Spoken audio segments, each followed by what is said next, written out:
some news there. You are essentially telling us that you would consider getting into the 2024 race. Absolutely. I think to be a presidential candidate, you can't simply say, I support the Constitution. You have to say, I would oppose people who would undercut it. You know, we used to have a thing in the House of Representatives called the House Un-American Affairs Committee. I think when you challenge the Constitution itself the way Trump has done, that is un-American. What's up, everybody? Major Retired Richard Ojeda here, and the Republican infighting continues, with John Bolton, the former national security advisor in the Trump administration, now floating that he may get in the ring with DeSantis, Pence, Trump, Kanye West, and whatever other wild characters show up on the 2024 GOP ticket. Now, to his credit, Bolton has a decades-long career in the political realm, but his stance on things is on the nuttier side, hence his involvement with the Trump administration. What would cause you to cross into saying what you're saying now and actually being a declared candidate for president? Look, all of the potential candidates know what Trump has said. This is no secret to anybody. I don't see why they aren't saying it right now. I think the voters, the Republican voters, people who choose the Republican nominee, nearly 95% disagree that Donald Trump is more important than the Constitution. I'm afraid there are some who would stick with Trump on this. What does a candidate have to lose by appealing to 95% of the base of the Republican Party?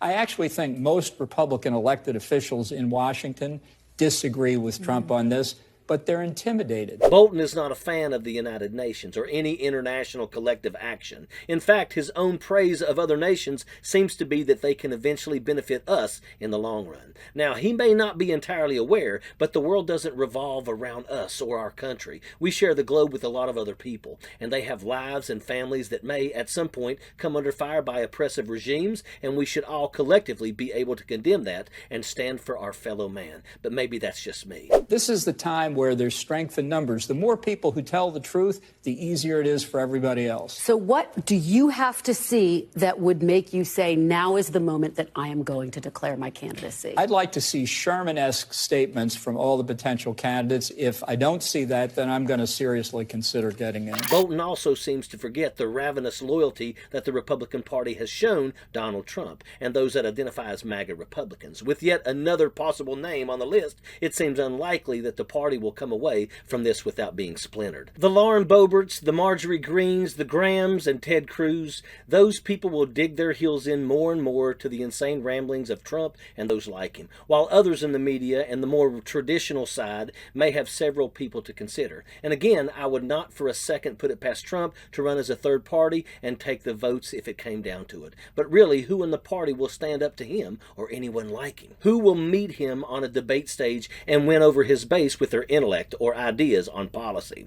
Probably nobody, because MAGA voters don't care about policy or morality. They care about the xenophobia and the racism and the hatred. That is a selling point of Donald Trump, all disguised with an American flag and red hat made in China. Comment down below if you can think of more people willing to jump in the GOP ring. We're curious what y'all have to say and what will happen between now and 2024. It may become more and more apparent that the forever stain that MAGA has left on the Republican Party may now cause some of them to do a little squirming here and there. But they created this monster. They aided and abetted his lawlessness and horrible ideas and temper tantrums. And now they are all having to live with it. The only thing that makes it bearable is seeing them try to wiggle out of being called out for their treachery, and that's a fact. Sappers clear the way, airborne all the way.